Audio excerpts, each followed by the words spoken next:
मुख्यमंत्री योगी आदित्यनाथ ने सोमवार को सीतापुर के लहरपुर विधानसभा क्षेत्र स्थित कामेश्वरनाथ धाम के सूर्यकुंड तीर्थ पर 116 करोड़ की 83 योजनाओं का शिलान्यास और लोकार्पण किया।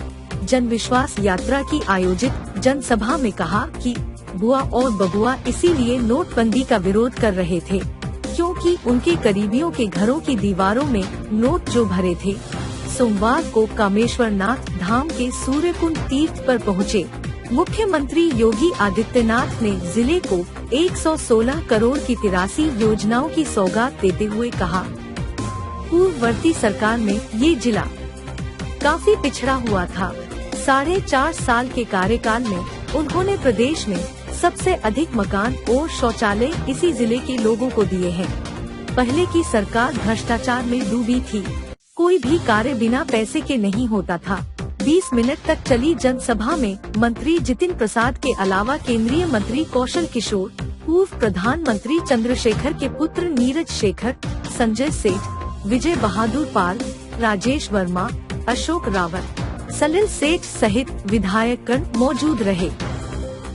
मुख्यमंत्री ने कहा कि सीतापुर में नैमिषारण्य तीर्थ से जल लेकर गोला जाने वाले श्रद्धालुओं के लिए पूर्ववर्ती सरकार ने रोक लगा थी। उनके आते ही ये रोक हटाई गई। आज गाजियाबाद से होकर निकलने वाले 4 करोड़ कांवड़िये श्रद्धा के साथ अपनी यात्रा पूरी करते हैं। पहले बेटियां घर से बाहर निकलने में डरती थीं। भाजपा कार्यकाल में हालात पूर्ववर्ती सरकारों से उलट हैं। मुख्यमंत्री कहते हैं कि अब बेटियां पढ़ती भी हैं और बढ़ती भी हैं। इस कार्यकाल में काफी संख्या में बेटियां पुलिस की नौकरी में शामिल हुई और उन्होंने ही शोहदों को उनकी हदों तक पहुंचाने का काम भी किया है। नीरज वर्मा जी, अमित गुप्ता जी और सीतापुर जनपद के अलग अलग विधानसभा क्षेत्रों से इस लहरपुर विधानसभा क्षेत्र में आयोजित कार्यक्रम में भाग ले रहे सभी उपस्थित भाइयों बहनों, अभी यहां पर बाबा कामेश्वर धाम में सूरजकुंड मंदिर में दर्शन करके आप सबके उत्साह को मैंने देखा है। जन विश्वास यात्रा के मंच पर आने के पहले जनपद की 117 करोड़ रुपए की परियोजनाओं के लोकार्पण और शिलान्यास का भी मुझे अवसर प्राप्त हुआ है। इन सभी परियोजनाओं के लिए आप सब सीतापुर वासियों को मैं हृदय से बधाई देता हूं, अपनी शुभकामनाएं देता हूं। भाइयों बहनों, पिछले 5 वर्ष के दौरान डबल इंजन की सरकार ने उत्तर प्रदेश के अंदर विकास के जिन कार्यों को आगे बढ़ाया है,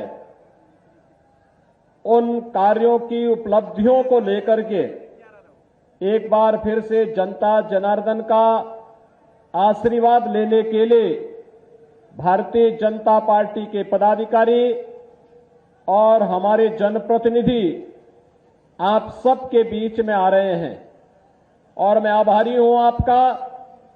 आपने भारी संख्या में जिस उत्साह के साथ इस यात्रा का समर्थन किया है, मैं इसके लिए आप सबका अभिनंदन करता हूं, आप सबको हृदय से धन्यवाद देता हूं। भाइयों बहनों, मुझे अभी यहां पर जब मैं आया था तो कामेश्वरनाथ धाम में यहां के हमारे विधायक श्री सुनील वर्मा जी बता रहे थे कि उन्होंने मुख्यमंत्री पर्यटन संवर्धन योजना के साथ साथ अपनी विधायक निधि का भी उपयोग यहां के विकास के लिए किया है और कितना अच्छा दर्शनीय हो गया है धाम। ऐसे ही रामकृष्ण भार्गव जी बता रहे थे कि नेमिष तीर्थ के विकास के लिए जो कार्य हुआ है, नेमिष तीर्थ हजारों वर्षों की विरासत हम सबके साथ, जहां पर हजारों की संख्या में ऋषि मुनि एकत्र होकर के भागवत महापुराण का श्रवण करते हैं, वह धाम हमारे जनपद सीतापुर में और वहां पर सुंदरीकरण करने का सौभाग्य आपके द्वारा चुने गए जनप्रतिनिधियों को, माननीय सांसद, माननीय विधायकों को प्राप्त हो रहा है। यह उनके लिए सौभाग्य का अवसर है और स्वाभाविक रूप से अर्जित होने वाले पुण्य को आप भी उसके साथ जुड़ रहे हैं और यही फर्क है। यही पैसा जो आज कामेश्वरनाथ धाम और नैमिष तीर्थ के विकास के लिए खर्च हो रहा है, 5 वर्ष पहले भाइयों बहनों यही पैसा कब्रिस्तान की बाउंड्री के नाम पे चला जाता था और आपके तीर्थ देखते रह जाते थे। मैंने तो विकास को बहुत नजदीक से देखा है प्रदेश के अंदर। अभी यहां पर कह रहे थे केंद्रीय शहरी मंत्री श्री कौशल किशोर जी एक बात कह रहे थे कि पिछली सरकार के समय में 5 वर्ष में 18,000 लोगों को केवल मात्र आवास सैंक्शन हुए थे पूरे प्रदेश में। और कौशल किशोर जी अकेले सीतापुर जनपद में आवास योजना में हम लोगों ने पिछले 4.5 वर्ष के दौरान 2 लाख से अधिक परिवारों को एक आवास उपलब्ध करवाया है। 7 लाख से अधिक परिवारों को एक शौचालय उपलब्ध करवाया है। ये है डबल इंजन की सरकार का लाभ। ये जो आवास पहले गरीब को ढूंढने से नहीं मिलते थे, ये पैसा कहां चला जाता था? शौचालय का पैसा पहले कहां चला जाता था? बिजली का पैसा कहां चला जाता था? भाइयों बहनों, मैंने तो आज तक देखा था और मैंने सुना था और पुराणों में भी, धार्मिक ग्रंथों में भी यही बात मैं मानता था, सुनता था, देखता था कि देवी लक्ष्मी दीपावली के दिन दीपोत्सव के साथ आती है, लेकिन इन पापियों ने तो दीवालों में बंद करके रखा है। देखा आपने समाजवादी पार्टी के नेताओं के घरों में दीवालों से भी देवी लक्ष्मी अब निकलने लग गई है। नोटों की गड्डियां अनगिनत गिने नहीं जा रहे हैं, 3 दिन से गिने जा रहे हैं और गिनते गिनते जब सभी अधिकारी थक गए हैं तो समाजवादी पार्टी के बबुआ अपने जेब में बोतल लेकर के फिर रहे हैं। अब उनको अपना असली चेहरा जनता के सामने जब नहीं दिखाई दे रहा है तो स्वीडन में बनी हुई बोतल को अपनी जेब में रख करके एक नई नौटंकी करते हुए दिखाई दे रहे हैं। भाइयों बहनों, अब समझ में आया होगा कि बुआ और बबुआ नोटबंदी का विरोध क्यों करते थे। ये नोटबंदी का विरोध क्यों करते थे? क्योंकि प्रदेश को लूट करके इन लोगों ने अपने घरों की दीवारों में नोट को कैद करके रखे हुए थे और इनको भय था कि अगर मोदी जी इन नोटों को चलन से दूर कर देंगे तो ये लोग अपने हाथ पर पटोला रह करके घूमते रहेंगे और फिर इनको कुछ नहीं मिलने वाला है। और आज दृश्य आप देख रहे होंगे, समाचार पत्रों में भी कुछ आया है, चैनल ने भी कुछ दिखाया है, सोशल मीडिया में भी आपने इनके काम को नहीं, इनके इन कारनामों को देखा होगा। और इसलिए भाइयों बहनों, ये केवल गरीब को योजनाओं से वंचित ही नहीं करते थे, बल्कि गरीब को जो आज फ्री में राशन की सुविधा उपलब्ध करवाई जा रही है, इस राशन की सुविधा को भी ये हजम कर जाते थे। आज गरीब को फ्री में राशन मिल रहा है कि नहीं मिल रहा है? राशन की सुविधा कोरोना कालखंड में अच्छी सुविधा है कि नहीं है? और इस बार तो दाल भी मिली होगी और दाल भी अच्छी क्वालिटी की है, पैक्ड है पूरा। अगर सपा की सरकार होती भाइयों बहनों तो चाचा और भतीजे में लूट मच गई होती।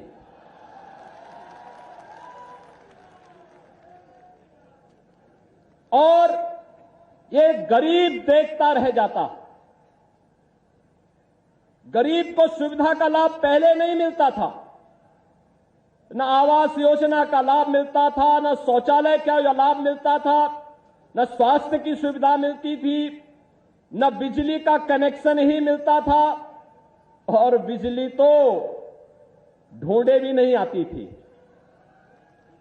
2017 के पहले बिजली आती थी क्या?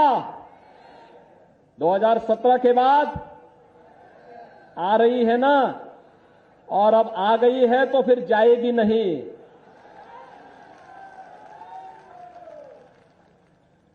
पहले गरीब के लिए नौकरी आती थी, और महाभारत के रिश्ते समाजवादी पार्टी के एक ही परिवार के सब निकल पड़ते थे, कहीं चाचा, कहीं भतीजा, कहीं बबुआ, कहीं मामा, कहीं भांजा, और क्या क्या कौन कौन रिश्ते होते हैं, ये सभी रिश्ते वसूली में निकल पड़ते थे।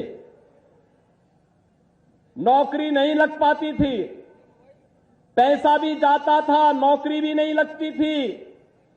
2017 के बाद जितनी नौकरी लगी है, लगभग 5 लाख नौजवानों को प्रदेश के अंदर हम नौकरी देने जा रहे हैं।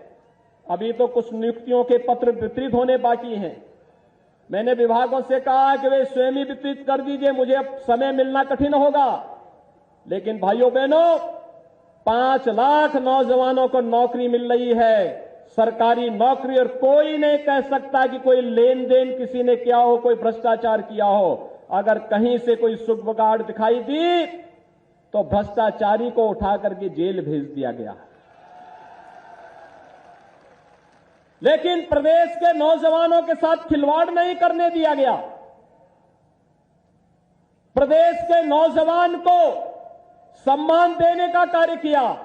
और अब तो बबुआ को एक बात की और चिढ़ हो गई है कि उत्तर प्रदेश के नौजवानों को स्मार्टफोन और टैबलेट क्यों मिल रहा है। क्योंकि ये स्मार्टफोन गरीब के हाथ में आए, ये स्मार्टफोन प्रदेश की बेटियों की हाथ में आए, ये टैबलेट का लाभ ऑनलाइन एग्जामिनेशन के लिए ही नहीं, ऑनलाइन एजुकेशन के लिए भी हमारा नौजवान करे, प्रतियोगी परीक्षाओं की तैयारी के लिए करे। यह समाजवादी खानदान कैसे बर्दाश्त कर सकता है? क्योंकि वहां तो उनके लिए प्रदेश नहीं, उनके लिए अपना परिवार ही प्रदेश है, और हम लोगों के लिए पूरा प्रदेश ही परिवार है। हम सोचेंगे पूरे प्रदेश की 25 करोड़ जनता के लिए सोचेंगे। वे सोचते थे अपनी खानदान के लिए सोचते थे। बहुत दृष्टि गई, भतीजे तक पहुंच गई, उससे बाहर नहीं जाती थी, उससे बाहर सोची नहीं थी। और भाइयों बहनों, मैं आप सबसे यही कहना चाहता हूं, आज प्रदेश के अंदर आप पश्चिमी उत्तर प्रदेश में जाएंगे, बड़ी भयावह स्थिति थी। 2017 के पहले 2014 के लोकसभा चुनाव में जब हम लोग निकलते थे, 2017 में जब विधानसभा चुनाव में हम लोग पश्चिमी उत्तर प्रदेश में गए थे, किसी कार्यकर्ता के घर में जाते थे, परिवार के सदस्य एक ही बात कहते थे, हमें इस नरक से कैसे निजात मिलेगी, कैसे निजात मिलेगी। मैं पूछता था क्या हो गया, कहते थे बेटियों को स्कूल नहीं भेज पा रहे हैं। क्या हो गया, कहा सब गुंडे परेशान करते हैं, कभी भी उठा के ले जाते हैं। क्या आज किसी बेटी को कोई छेड़ने का दुस्साहस करेगा? उस दुशासन और दुर्योधन को मालूम होगा फिर पहले तो महाभारत के लिए कृष्ण ने युद्ध किया होगा, अब तो जिन बेटियों को हम लोगों ने पुलिस में भर्ती किया है, ये वहीं पर महाभारत रचा देंगी और वहीं पर उसको काम तमाम कर देंगी। भाइयों बहनों, अंतर यही है, पहले राम भक्तों पर गोलियां चलती थी और अब अयोध्या में भव्य राम मंदिर का निर्माण हो रहा है। अयोध्या में भगवान राम का मंदिर क्या ये समाजवादी या कांग्रेस या बुआ की पार्टी बनाती? क्या राम मंदिर से इनसे कोई उम्मीद करते थे? आज आपको अयोध्या में राम मंदिर बनने पर कैसा लग रहा है? कैसा लग रहा है? पीछे सड़क वाले भी बोलो। अच्छा लग रहा है ना? राम अयोध्या में भगवान राम का भव्य मंदिर भारत के गौरव के मंदिर के रूप में आप देखते हैं? अगर है तो भाइयों बहनों, ये काम किसने किया?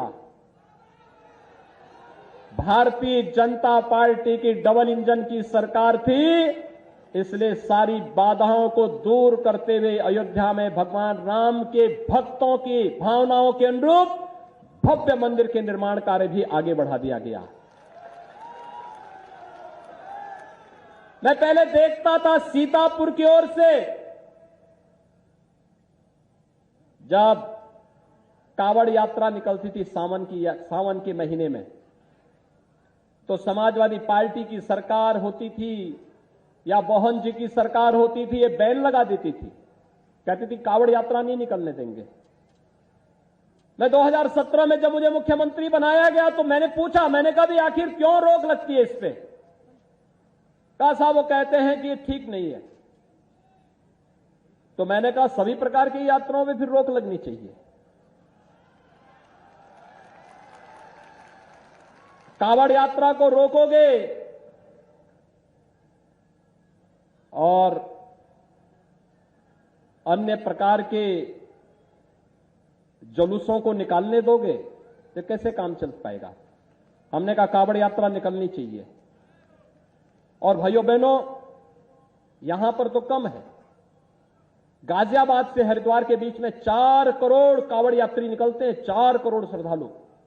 उसमें पश्चिमी उत्तर प्रदेश भी होता है, दिल्ली, हरियाणा, राजस्थान, पंजाब, करोड़ों की संख्या में लोग आते हैं और कावड़ यात्रा में भाग लेते हैं। हमने कहा कि भाई देखो, पता नहीं भगवान शंकर तो हमारे यहां कण कण में भगवान शंकर का वास माना गया है, और इसलिए कोई भी इस यात्रा को रोकेगा नहीं। हां, हम पुष्प वर्षा जरूर करवाएंगे। हेलीकॉप्टर आप ले जाइए और सरकारी हेलीकॉप्टर से निगरानी भी करिए, पुष्प वर्षा भी करते जाइए। वे लोग कावड़ यात्रा को रोकते थे और हमारी सरकार ने काशी में बाबा विश्वनाथ का भव्य धाम बना करके देश और दुनिया के सामने दिखा दिया कि काशी विश्वनाथ धाम भारत की आस्था का प्रतीक बनकर के उभरेगा। भाइयों बहनों, अंतर यही है, वे श्री कृष्ण जन्माष्टमी पर आयोजन पे रोक लगाते थे। हमारी सरकार आई, हमने रोक को हटाया और रोक को हटाने के साथ श्री कृष्ण जन्माष्टमी के आयोजन को न केवल मथुरा और वृंदावन में, बल्कि भव्य रंगोत्सव के कार्यक्रम के साथ भी हमने उस तीर्थ को जोड़ने का कार्य किया है। भाइयों बहनों, आज प्रदेश समग्र विकास की दिशा में अग्रसर है। मुझे याद है, यहां के प्रगतिशील किसान लगातार मेहनत करते हैं। 2017 के पहले कर्ज के तले दबे हुए थे, उनकी उपज का उचित दाम नहीं मिलता था, गन्ना किसानों का गन्ना मूल्य बकाया था। हमारी सरकार आई, भाइयों बहनों, पिछले 4.5 वर्ष में हमारी सरकार ने 1.5 लाख करोड़ रुपए का गन्ना मूल्य का भुगतान अब तक गन्ना किसानों के खाते में करने का कार्य किया है। अगर मैं सपा और बसपा दोनों सरकारों के 14 वर्ष के कार्यकाल को देखूं तो भाइयों बहनों, 14 वर्ष में गन्ना किसानों का गन्ना मूल्य जितना भुगतान नहीं हुआ था, उतना गन्ना मूल्य का भुगतान हमारी सरकार ने मात्र 4-4.5 वर्ष के अंदर करके दिखाया है। एक तरफ गांव के विकास के लिए, गरीब के उत्थान के लिए, नौजवान के रोजगार के लिए और महिलाओं के कल्याण के लिए, प्रदेश के समग्र विकास के लिए कार्य करने वाली भारतीय जनता पार्टी की सरकार है।